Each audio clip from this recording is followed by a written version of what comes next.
యాదగిరిగుట్టలో CM Revanth Reddy VIP సందడి మంత్రుల బృందంతో కలిసి లక్ష్మీనరసింహస్వామి దర్శనం.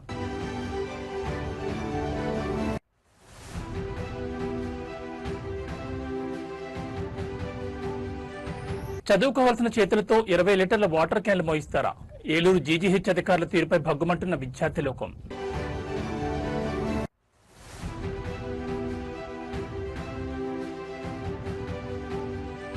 ఐకేపీ కేంద్రంలోనే ఆగిపోయిన రైతన్న గుండె. మెదక్ జిల్లాలో ప్రభుత్వ నిర్లక్ష్యానికి మరో బలి.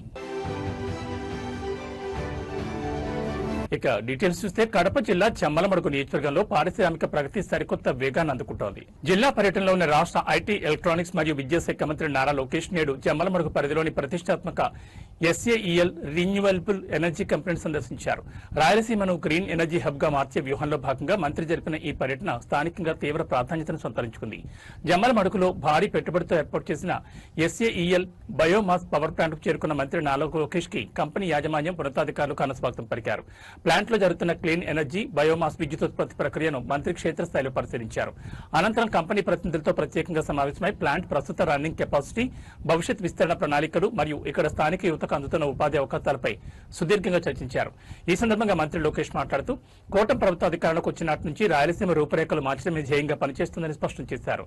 జమ్మలమడుగు లాంటి ప్రాంతాల్లో ఎస్ఏఈఎల్ లాంటి పెద్ద కంపెనీలు రావడం ద్వారా పర్యావరణ పరిరక్షణతో పాటు వందలాది మంది స్థానిక యువతకు సొంత బోర్డులోనే ఐటీ, టెక్నికల్ రంగాలు మరియు పారిశ్రామిక రంగాల్లో ఉద్యోగావకాశాలు లభిస్తాయని హర్షం వ్యక్తం చేశారు.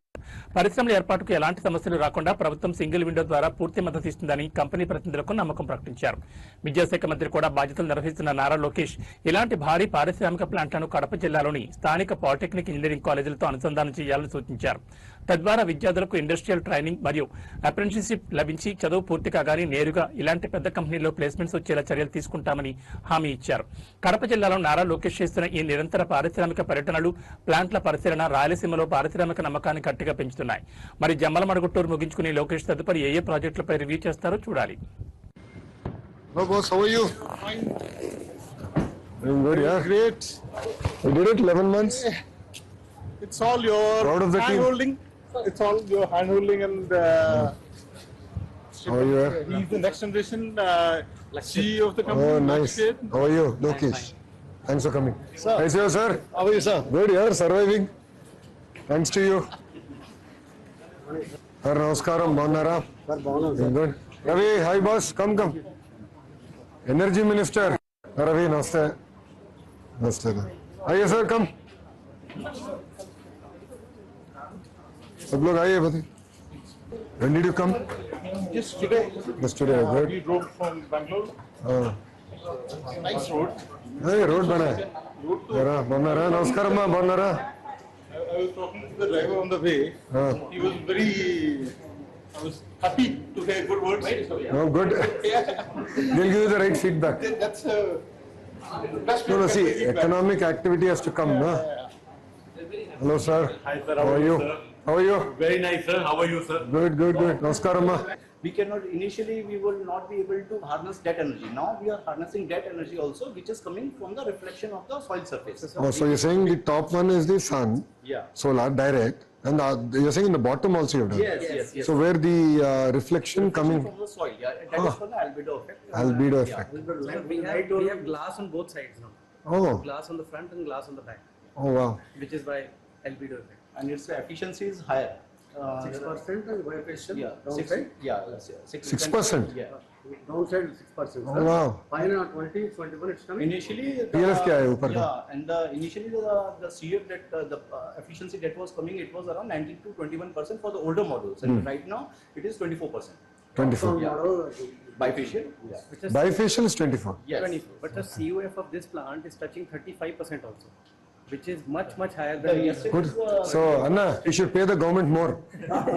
No. He's like 35%. Now we have understood. He spilled the beans. No. It's So, is it why? Because of the, what is the reason why you're able to get so much? on tracker and On tracker and the radiation is also better here? He's earning money on that. They are only going to pay us up to 34%. 30%. And rest is free to them. Ah. No. The energy minister is in a lot of stress because CM said we have to reduce the cost of power at price at which we are purchasing. So every month CM is now tracking. We have reduced about 38 paise. We have already reduced. CM's directive to us is reduced by 1 rupee. Procurement price. So now we're trying to become more efficient. You have to compete with the private sector. Companies, sir, they have a SECI PPA, in which Yeah, SECI PPA, this goes to they have promised for 30 PLR. Yeah, 30 30 PLS. 30 So the plant is already achieving More very than high 30, PLF. yes. We have seen. See, he is smart. He's saying higher PLF. He's not telling me the numbers. Is this the entire land? The entire land. So there's only 3.5 acres which we didn't get, sir. Which is where? Oh, Beachwala. M3, huh? Next to ICR 6. I see. We have made two transformers. The power is fed to the PGCL power. Yes.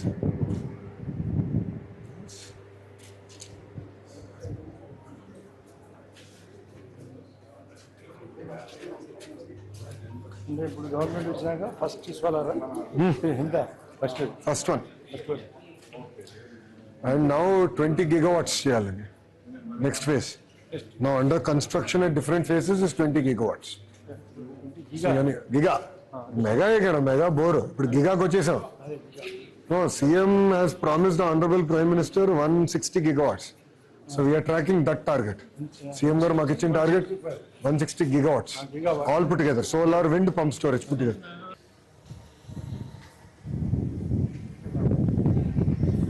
These are the solar panels and the Andhra Pradesh అటవీ మరియు పర్యావరణ శాఖలో ఉప ముఖ్యమంత్రి పవన్ కళ్యాణ్ గట్టి పరిపాలన మార్పు చూపిస్తున్నారు. రాష్ట్రంలో గ్రీన్ కవర్ పెంచే విషయంలో నిర్లక్ష్యం వహిస్తున్న కొందరు అధికారుల తీరుపై డిప్యూటీ సీఎం తీవ్ర ఆగ్రహం వ్యక్తం చేశారు. అటవీ శాఖ ఉన్నతాధికారులతో నిర్వహించిన ప్రత్యక్ష సమీక్షా సమావేశంలో పవన్ కళ్యాణ్ క్లాస్ పీకడం ఇప్పుడు సచివాలయ వర్గాల్లో హాట్ టాపిక్ గా మారింది. రాష్ట్రంలో పచ్చదనం పెంచడంపై నిర్వహించిన ఉన్నత స్థాయి సమీక్షలో ఉప ముఖ్యమంత్రి పవన్ కళ్యాణ్ అధికారుల పనితీరుపై తీవ్ర అసంతృప్తిని వ్యక్తం చేశారు. రాష్ట్రంలో స్పష్టంగా 50% గ్రీన్ కవర్ ఉండాలని తాము లక్ష్యంగా నిర్దేశించుకున్నామని, దానికి తగ్గట్టుగా ప్రణాళికలు ఎందుకు అమలు కావడం లేదని అధికారులను గట్టిగా నిలదీశారు. నిర్లక్ష్యంగా వ్యవహరించే అధికారులను సహించే ప్రసక్తే లేదని, ప్రతి ఒక్కరూ జవాబాదారీతనంతో పనిచేయాలని ఈ సందర్భంగా ఆయన స్పష్టమైన హెచ్చరికలు జారీ చేశారు. పర్యావరణాన్ని కాపాడేందుకు అంతర్జాతీయ స్థాయిలో సక్సెస్ అయిన గ్రేట్ గ్రీన్ వాల్ లాంటి అత్యంత ప్రతిష్టాత్మకమైన కార్యక్రమాలను మన రాష్ట్రంలో ఎందుకు ముందుకు తీసుకువెళ్లలేకపోతున్నారని పవన్ కళ్యాణ్ ప్రశ్నించారు. కేవలం కాగితాలకే పరిమితం కాకుండా క్షేత్రస్థాయిలో అడవుల పెంపకం, పర్యావరణ సమతుల్యత సాధించేలా వినూత్న ప్రాజెక్టులను వేగంగా అమలు చేయాలని ఆదేశించారు.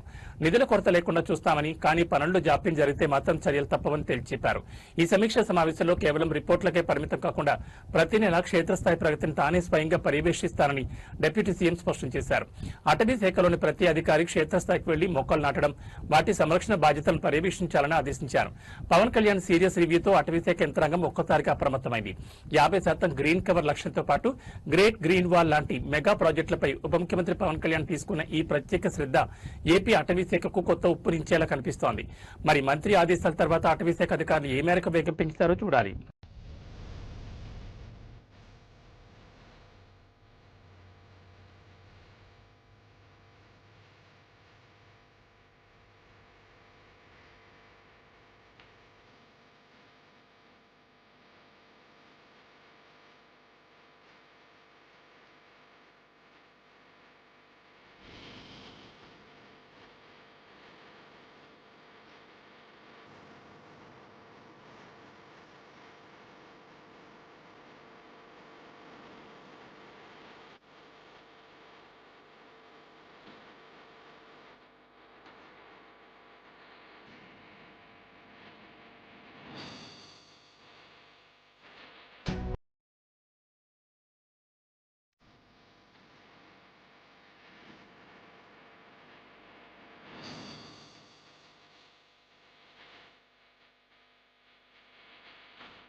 యాదగిరిగుట్ట లక్ష్మీ నరసింహస్వామి పుణ్యక్షేత్రం వేదికగా రేగిన సరికొత్త ఆధ్యాత్మిక అధికారిక హడావడి ఇప్పుడు రాష్ట్ర వ్యాప్తంగా హాట్ టాపిక్ గా మారింది.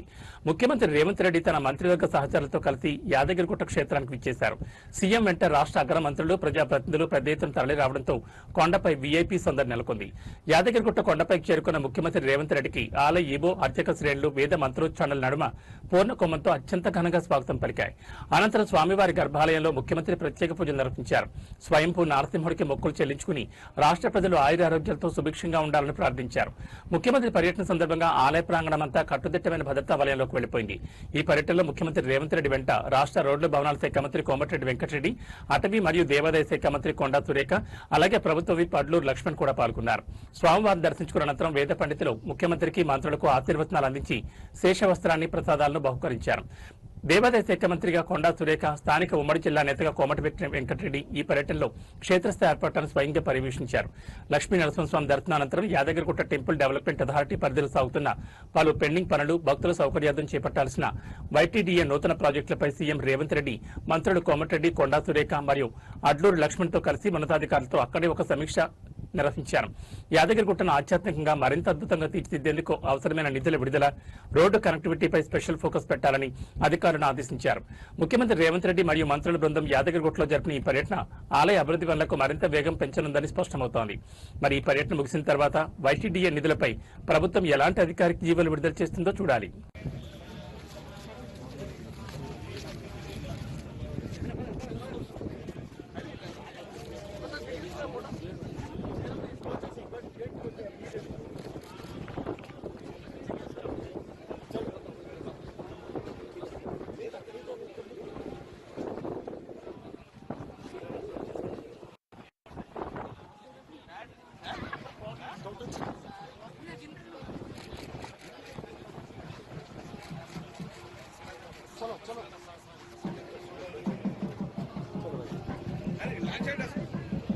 తెలంగాణ రాజధాని హైదరాబాద్ లో నేడు పొలిటికల్ అండ్ అడ్మినిస్ట్రేటివ్ హడావుడి పీక్స్ చేరింది. డాక్టర్ బిఆర్ అంబేద్కర్ సచివాలయంలో నేడు రాష్ట్ర మంత్రివర్గ అత్యంత కీలక సమావేశం జరగనుంది.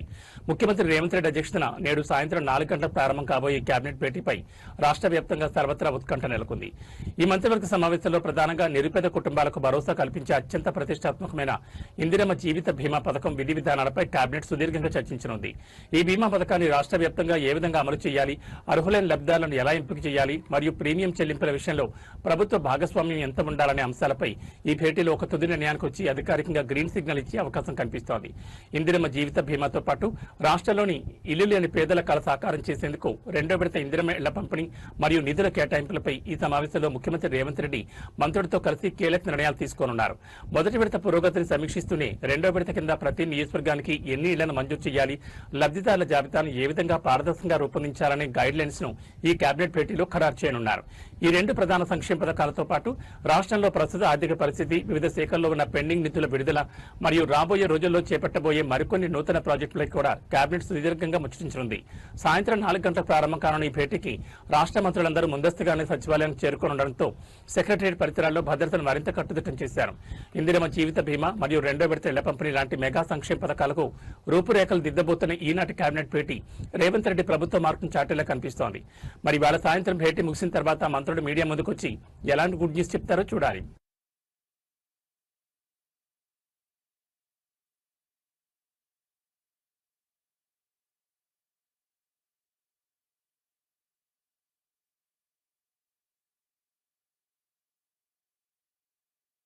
ఆంధ్రప్రదేశ్ వైద్య ఆరోగ్య శాఖలో తీవ్ర కలకలం రేపుతోంది. ఒక అమానవీయ వ్యవహారం ఇప్పుడు వెలుగులోకి వచ్చింది.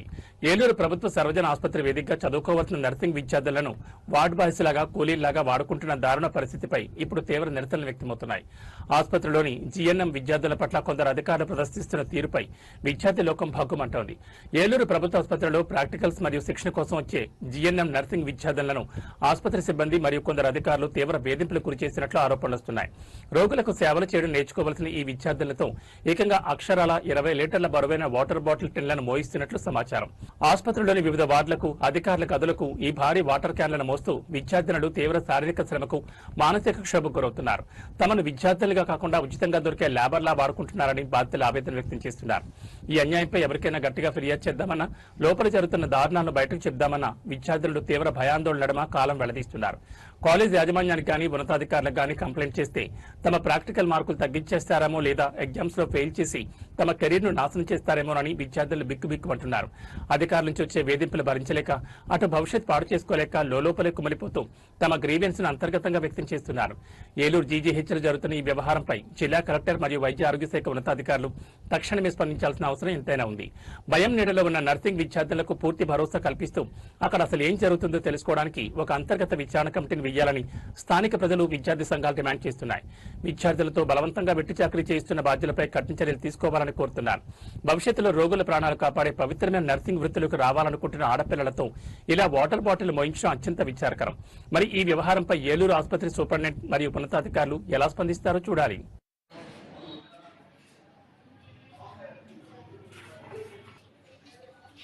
మీరు ఏ స్టూడెంట్లు?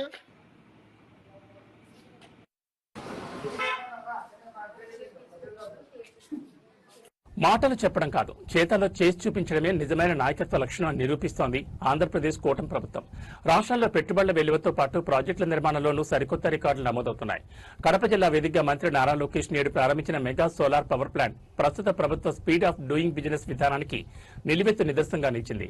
కడప జిల్లాలో అక్షరాల 3,000 కోట్ల రూపాయల భారీ పెట్టుబడితో 600 మెగావాట్ల విద్యుత్ ఉత్పత్తి సామర్థ్యంతో నిర్మించిన సోలార్ పవర్ ప్లాంట్ ను మంత్రి నారా లోకేష్ నేడు జాతికి అంకితం చేశారు. ఈ ప్రాజెక్టు ప్రారంభోత్సవంతో రాయలసీమ క్లీన్ ఎనర్జీ హబ్ గా సరికొత్త మైల్ రాయిని అందుకుంది. అయితే ఈ ప్రాజెక్టు ప్రారంభం కంటే ఇది పూర్తయిన వేగమే ఇప్పుడు పారిశ్రామిక వర్గాల్లో పెను సంచలనంగా మారింది. ఈ మెగా సోలార్ ప్లాంట్ కు సంబంధించిన పెట్టుబడి ఒప్పందం కుదిరిన కేవలం 11 నెలల వ్యవధిలోనే ప్రాజెక్టు నిర్మాణాన్ని 100% పూర్తి చేసి నేడు ఏకంగా విద్యుత్ ఉత్పత్తిని ప్రారంభించడం విశేషం. గత ప్రభుత్వాల హయాంలో కేవలం భూమి పూజలకే పరిమితమై ఏళ్ల తరబడి నత్తనడకన సాగిన ప్రాజెక్టులను చూసిన ఏపీ ప్రజలకు ఒప్పందం జరిగిన 11 నెలల్లోనే గ్రిడ్ కు కరెంటు సరఫరా చేయడం ద్వారా కూటమి ప్రభుత్వం అసలైన పరిపాలన వేగాన్ని రుచి చూపించింది.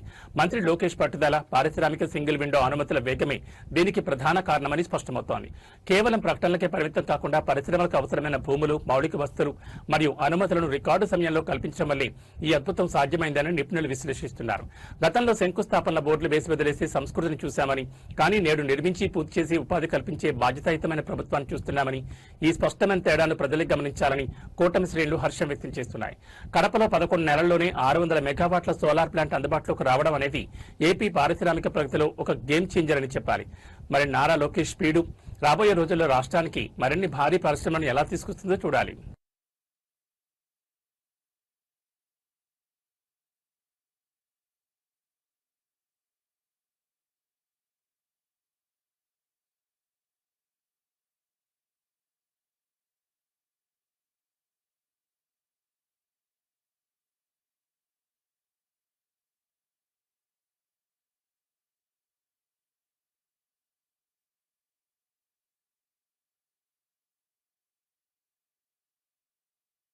హైదరాబాద్ నిమ్స్ ఆసుపత్రి వైద్య రంగంలో సరికొత్త చరిత్ర సృష్టించింది. ప్రభుత్వ వైద్య రంగంపై ప్రజల్లో నమ్మకాన్ని రెట్టింపు చేస్తూ నిమ్స్ ఆసుపత్రి అరుదైన మైల్ రాయిని అధిగమించింది.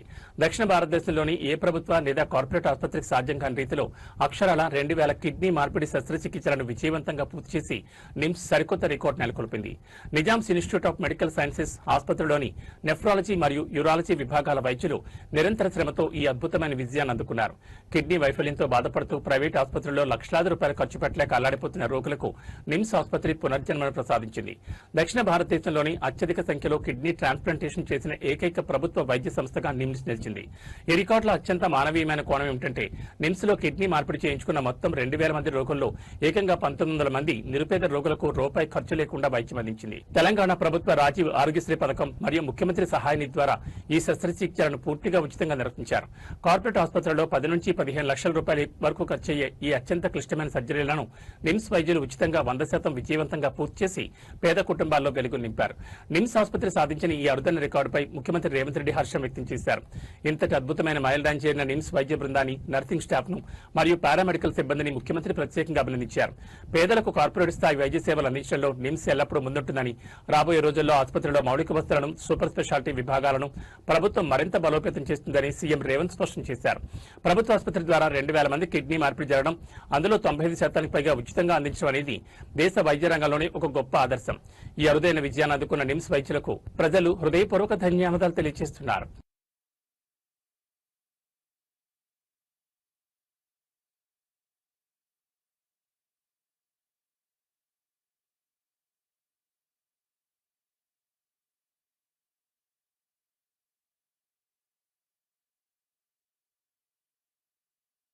తెలంగాణలో అన్నదాతల కష్టాలు కన్నీళ్లు తెప్పిస్తున్నాయి. పండించిన పంటను అమ్ముకోవడానికి కొనుగోలు కేంద్రాల వద్ద వారాల తరబడి వేచి చూస్తున్న రైతుల ప్రాణాలు గాల్లో కలుస్తున్నాయి. మెదక్ జిల్లాలో ప్రభుత్వ నిర్లక్ష్యానికి మరో నిరుపేద రైతు బలి కావడం రాష్ట్ర వ్యాప్తంగా తీవ్ర కలకలం రేపుతోంది. ఐకేపీ కేంద్రంలోని ఓ రైతన్న గుండె ఆగిపోయిన ఘోర ఉదంతం ఇప్పుడు తీవ్ర ఉద్రిక్తతకు దారితీసింది. మెదక్ జిల్లా కొల్చారం మండలం చిన్నఘనపూర్ గ్రామానికి చెందిన 58 సంవత్సరాల రైతు శంకరయ్య తాను పండించిన వరి ధాన్యాన్ని విక్రయించేందుకు ఐకేపీ కేంద్రానికి తీసుకొచ్చాడు. అయితే కొనుగోలు సకాలంలో సాగకపోవడంతో గత ఎన్నో రోజులుగా ఈ కరుడుగట్టే టెండర్లో ఎలాంటి కనీస వస్తువులు లేని ఆ కేంద్రం వద్ద శంకరయ్య పడిగాపులు కాస్తున్నాడు. ఈ క్రమంలో ఈ రోజు ఉదయం ఎండ తీవ్రతకు మానసిక ఒత్తిడికి గురైన శంకరయ్య ఐకేపీ కేంద్రం వద్ద ఒక్కసారిగా కుప్పకూలి కింద పడిపోయాడు. స్థానిక రైతులు కాపాడే ప్రయత్నం చేసినప్పటికీ అప్పటికే ఆయన గుండె ఆగిపోయి ప్రాణాలు విడిచాడు. శంకరయ్య మృతితో చిన్న ఖానాపూర్ ఐకేపీ కేంద్రం వద్ద ఒక్కసారిగా రణరంగం నెలకొంది. ధాన్యం కొనుగోలులో ప్రభుత్వం అధికారులు చూపిస్తున్న ఘోర నిర్లక్ష్యం వల్లే తమ తోటి రైతు ప్రాణం పోయిందని స్థానిక రైతులు తీవ్ర ఆగ్రహం వ్యక్తం చేస్తున్నారు. ఇది ముమ్మాటికి ప్రభుత్వ హత్యేనంటూ ఐకేపీ కేంద్రం ముందే బైఠాయించి నిరసన దిగారు. సకాలంలో గన్ని బ్యాగులు ఇవ్వకపోవడం, లారీల రవాణా లేకపోవడం వల్లే రైతులు రోజుల తరబడి ఎండల్లో మాడిపోవలసి వస్తుందని మండిపడుతున్నారు. ఈ విషయం తెలుసుకున్న తక్షణమే బీఆర్ఎస్ ఎమ్మెల్యే సునీత లక్ష్మారెడ్డి చిన్నగనాపూర్ గ్రామానికి చేరుకున్నారు. మృతి చెందిన రైతు శంకరయ్య భౌతికాయాన్ని సందర్శించి కన్నీరు మున్నీరవుతున్న కుటుంబ సభ్యులను ఓదార్చారు. అనంతరం మాట్లాడుతూ ఐకేపీ కేంద్రాల్లో కనీసం తాగడానికి నీళ్లు, నీడ కల్పించకుండా రైతుల ప్రాణాలతో ప్రభుత్వం ఆటలాడుకుంటోందని ధ్వజమెత్తారు. బాధిత రైతు కుటుంబానికి ప్రభుత్వం తక్షణం 25 లక్షల రూపాయల ఎక్స్గ్రేషియా ప్రకటించాలని, అలాగే ఐకేపీ కేంద్రాల్లో ఉన్న ధాన్యాన్ని వెంటనే కొనుగోలు చేయాలని డిమాండ్ చేశారు. ఐకేపీ కేంద్రంలో రైతు శంకరయ్య మృతి చెందడం అనేది ప్రస్తుత మార్కెట్ యంత్రాంగం వైఫల్యానికి అద్దం పడుతోంది. మరి ఈ ఘటనపై జిల్లా కలెక్టర్ మరియు పౌర సరఫరాల శాఖ అధికారులు ఎలా స్పందిస్తారో, బాధిత కుటుంబానికి ఎలాంటి న్యాయం చేస్తారో చూడాలి.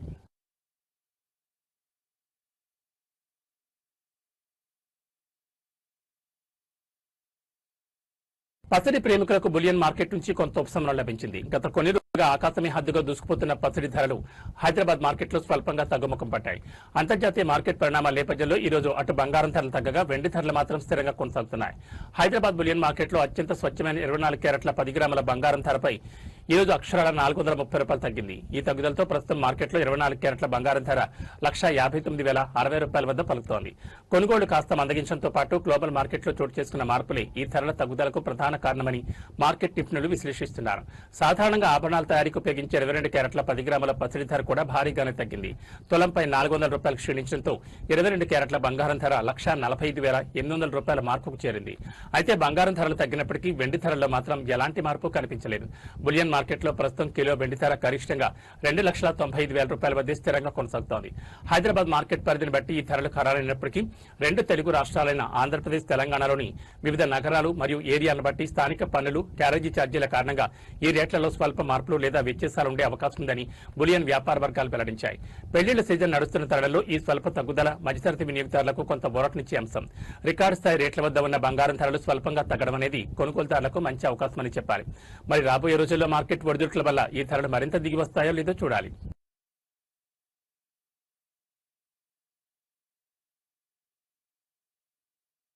తెలంగాణ వ్యాప్తంగా సూర్యుడు సెగలు కక్కుతున్నాడు. రాష్ట్రం నిప్పుల కొలిమిని తలపిస్తోంది. భానుడి భగభగలకు జనం అల్లాడిపోతున్నారు. నిన్న ఒక్కరోజు వడదెబ్బ కారణంగా రాష్ట్రంలో 34 మంది ప్రాణాలు కోల్పోవడం పరిస్థితి తీవ్రతకు అద్దం పడుతోంది. ఎండల తీవ్రతపై వాతావరణ శాఖ జారీ చేసిన లేటెస్ట్ రెడ్ అలర్ట్ బులెటిన్ తో రాష్ట్ర యంత్రాంగం ఒక్కసారిగా ఉలిక్కిపడింది. తెలంగాణలోని మొత్తం 16 జిల్లాల్లో ఉష్ణోగ్రతలు ఏకంగా 46 డిగ్రీల సెల్సియస్ మించి నమోదవుతున్నాయి. ఉదయం 9 గంటలకే ఎండ తీవ్రత మొదలై మధ్యాహ్నానికి రోడ్లన్నీ జనసంచారం లేక కర్ఫ్యూను తలపిస్తున్నాయి. నిన్న ఒక్కరోజే వివిధ జిల్లాల్లో వడదెబ్బకు గురై 34 మంది మృతి చెందడం తీవ్ర ఆందోళన కలిగిస్తోంది. ముఖ్యంగా వృద్ధులు, కార్మికులు, బైకులపై ప్రయాణించేవారు ఈ ఎండల బారిన పడి ప్రాణాలు కోల్పోతున్నారు. ఎండల తీవ్రత ఇప్పుడప్పుడే తగ్గేలా కనిపించడం లేదు. రాబోయే మరో 4 రోజుల పాటు ప్రజలు అప్రమత్తంగా ఉండాలని హైదరాబాద్ వాతావరణ కేంద్రం హెచ్చరించింది. రాష్ట్రంలోని ఆదిలాబాద్, ఆసిఫాబాద్, మంచిర్యాల, నిర్మల్, నిజామాబాద్, జగిత్యాల, రాజన్న సిరిసిల్ల, కరీంనగర్, పెద్దపల్లి, జయశంకర్, భూపాలపల్లి, ములుగు, భద్రాద్రి కొత్తగూడెం, ఖమ్మం, నల్గొండ, సూర్యాపేట్, మహబూబాబాద్, వరంగల్ మరియు హనుమకొండ జిల్లాలకు వాతావరణ శాఖ రెడ్ అలర్ట్ జారీ చేసింది. ఈ జిల్లాల్లో వడగాల్పుల తీవ్రత అత్యంత ప్రమాదకర స్థాయిలో ఉండబోతోంది. రాబోయే 4 రోజులు అత్యవసరమైతే తప్ప మధ్యాహ్నం 12 గంటల నుంచి సాయంత్రం 4 గంటల వరకు ప్రజలెవరూ ఇళ్ల నుంచి బయటకు రావద్దని వైద్య ఆరోగ్య శాఖ మరియు వాతావరణ శాఖ సంయుక్తంగా సూచించాయి. ప్రతి ఒక్కరూ తగినన్ని నీళ్లు, మజ్జిగ, ఓఆర్ఎస్ ద్రావణాలు తీసుకోవాలని, ఎండ తీవ్రతకు గురై నీరసంగా అనిపిస్తే వెంటనే సమీప ప్రభుత్వ ఆసుపత్రిని సంప్రదించాలని అధికారులు అలర్ట్ చేశారు. రికార్డు స్థాయి ఎండలు, వడదెబ్బ మరణాల నేపథ్యంలో ప్రభుత్వం కూడా జిల్లాల వారీగా ప్రత్యేక నిఘా ఏర్పాటు చేసింది. వాతావరణ శాఖ హెచ్చరించిన ఈ 18 జిల్లాల ప్రజలు రాబోయే 4 రోజులు మరింత అప్రమత్తంగా ఉండడం ప్రాణప్రదం.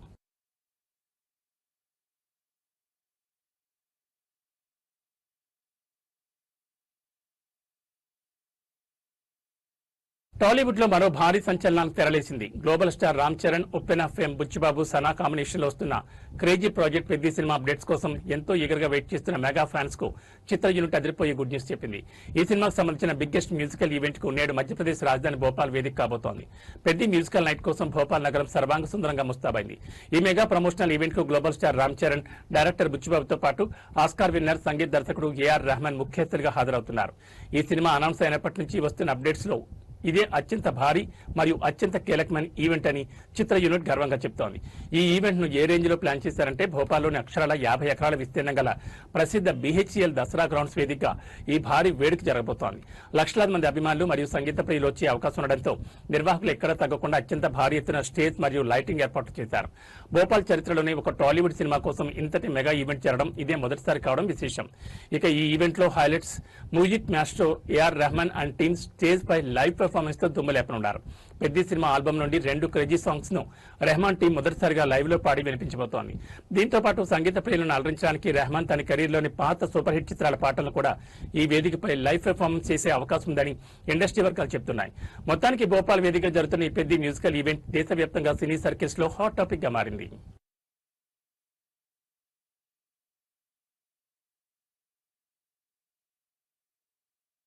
ఉప్పల్ వేదికగా జరిగిన హై వోల్టేజ్ IPL పోర్లో సన్ రైజర్స్ హైదరాబాద్ ఘన విజయం సాధించింది. రాయల్ ఛాలెంజర్స్ బెంగళూరుపై లభించిన ఈ మెరుపు విజయంతో హైదరాబాద్ నగరంలో పండగ వాతావరణం నెలకొంది. అయితే ఈ గెలుపు సంబరాలు కాస్త ఉప్పల్ నేషనల్ హైవేపై ప్రయాణించే వాహనదారులకు చుక్కలు చూపిస్తున్నాయి. స్టేడియం వెలుపల కిలోమీటర్ల మేర ట్రాఫిక్ నిలిచిపోవడంతో ఉప్పల్ పరిసరాలు స్తంభించిపోయాయి. రాజీవ్ గాంధీ ఇంటర్నేషనల్ క్రికెట్ స్టేడియంలో జరిగిన ఈ ఉత్కంఠ పోరులో సొంత గడ్డపై SRH దుమ్మురేపింది. RCBపై లభించిన ఈ అద్భుత గెలుపుతో వేలాది మంది అభిమానులు ఒక్కసారిగా ఆనందోత్సాహాలతో ఉప్పల్ ప్రధాన రహదారిపైకి దూసుకొచ్చారు.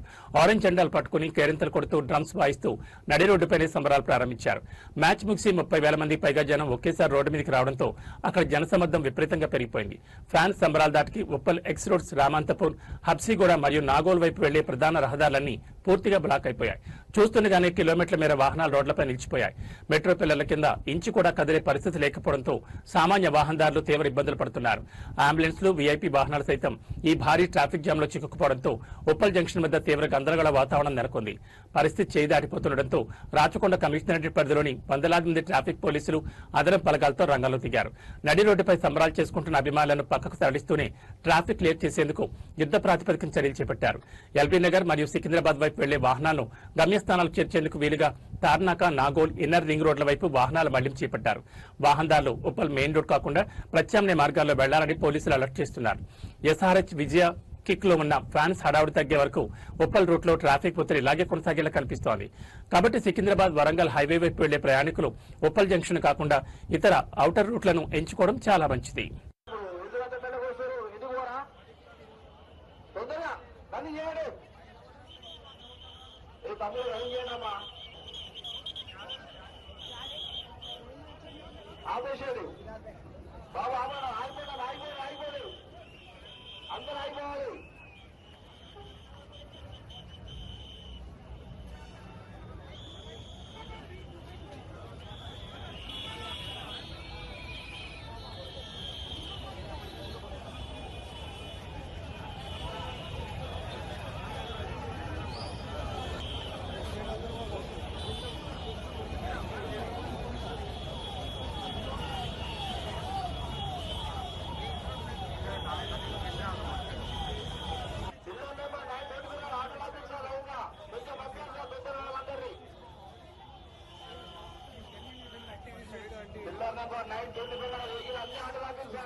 బాబు అక్కడ రైట్ సైడ్ మెట్రో ఉంది, మెట్రో వెళ్ళిపోవచ్చు.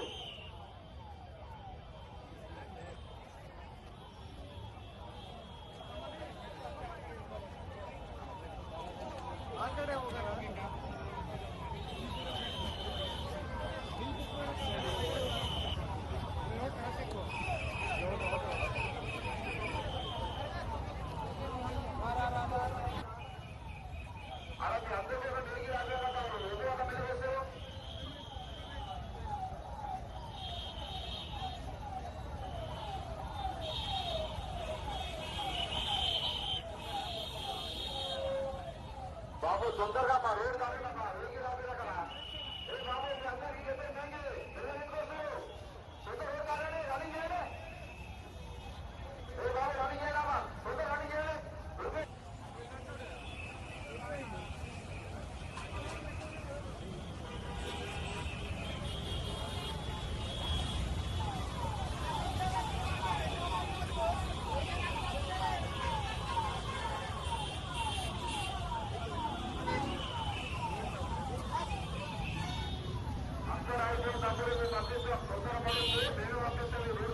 టాలీవుడ్ లో సరికొత్త సంచలనం. సోషల్ మీడియా ట్రోలర్స్ మరియు యూట్యూబ్ థంబ్నైల్స్ థంబ్ రూల్స్ వ్యతిరేకంగా ప్రముఖ యాంకర్ నటి విష్ణుప్రియ భీమనేని లీగల్ వార్ ప్రకటించారు. తన క్యారెక్టర్ ను కించపరుస్తూ నిరంతరం అసభ్యకర పోస్టులు పెడుతున్న ఒక పాపులర్ యూట్యూబ్ ఛానల్ పై ఆమె పోలీస్ స్టేషన్ మెట్లెక్కారు. ప్రస్తుతం ఈ వ్యవహారం సినీ డిజిటల్ మీడియా సర్కిల్స్ లో హాట్ టాపిక్ గా మారింది. తన వ్యక్తిగత వృత్తిపరమైన జీవితాన్ని టార్గెట్ చేస్తూ అభ్యంతరకర కంటెంట్ ను ప్రసారం చేస్తున్న ప్లే లైక్ ఇంకాగ్నిటో అనే యూట్యూబ్ ఛానల్ పై విష్ణుప్రియ హైదరాబాద్ లోని మియాపూర్ పోలీస్ స్టేషన్ లో అధికారికంగా ఫిర్యాదు చేశారు. ఛానల్ వ్యూస్ మరియు మానిటైజేషన్ కోసం అవాస్తవాలను నిజాలుగా నమ్మిస్తూ తీవ్ర మానసిక క్షోభ గురిచేస్తోందని ఆమె తన పిటిషన్లో పేర్కొన్నారు. విష్ణుప్రియ ఫిర్యాదుపై తక్షణమే స్పందించిన మియాపూర్ పోలీసులు ఐటీ యాక్ట్ సెక్షన్స్ 67A కింద ఎఫ్ఐఆర్ నమోదు చేసి దర్యాప్తును ప్రారంభించారు. పోలీస్ స్టేషన్ వెలుపల విష్ణుప్రియ మీడియాతో మాట్లాడుతూ తీవ్ర భావోద్వేగానికి లోనయ్యారు. సదరు యూట్యూబ్ ఛానల్ రన్ చేస్తోంది ఒక అమ్మాయని, ఒక మహిళ ఉండి మరో ఉమెన్ సెలబ్రిటీపై నోటుకొచ్చినట్లు మాట్లాడడం, అసభ్యకర వ్యాఖ్యలతో వేధించడం అత్యంత దారుణమని ఆగ్రహం వ్యక్తం చేశారు. కేవలం క్లిక్స్ కోసం, డబ్బు కోసం ఒకరి గౌరవంతో ఆడుకుంటే ఊరుకునేది లేదని, ఇకపై నోరు మూసుకుని భరించే ప్రసక్తే లేదని, ఖచ్చితంగా కఠినమైన చట్టపరమైన చర్యలు తీసుకునేంత వరకు వెనక్కి తగ్గేది లేదని స్పష్టం చేశారు. మేము ఎంటర్టైన్మెంట్ ఫీల్డ్కి వచ్చింది జనాలను ఆనందపరచడానికి కానీ ఇలాంటి నీచమైన ట్రోలింగ్ భరించడానికి కాదంటూ విష్ణుప్రియ చేసిన వ్యాఖ్యలు ఇప్పుడు సోషల్ మీడియాలో వైరల్ అవుతున్నాయి. మరి ఈ కేసులో పోలీసులు సదరు యూట్యూబ్ ఛానల్ నిర్వాహకులపై ఎలాంటి చర్యలు తీసుకోబోతున్నారో చూడాలి. కంప్లైంట్ 18 ఇచ్చాము, ఎఫ్ఐఆర్ నమోదైంది, యాక్షన్ తీసుకోబోతున్నారు మియాపూర్ పోలీస్ స్టేషన్లో. We are so grateful. And complaint ప్రస్తుతానికైతే ఇన్కాగ్నిటో అనే యూట్యూబ్ ఛానల్ ఉంది. తన అమ్మాయి అయ్యుండి వేరే ప్రతి సెలబ్రిటీ అమ్మాయిల మీద ఇష్టం వచ్చినట్టు మాట్లాడుతుంది. So I definitely wanted to take action on her. తనే కాదు, ఇంకా చాలా మంది ఉన్నారు. వాళ్ళందరికీ కూడా ఇది ఒక ఇన్ఫర్మేషన్ గా చెప్తున్నాను. మీరు ఇష్టం వచ్చినట్టు మాట్లాడితే మీ ఛానల్ మీద స్ట్రైక్ పడేటట్టు, మీరు అసలు మీ మీద డెఫినెట్లీ యాక్షన్ తీసుకునేటట్టు చర్యలు తీసుకుంటాం. నమస్కారం.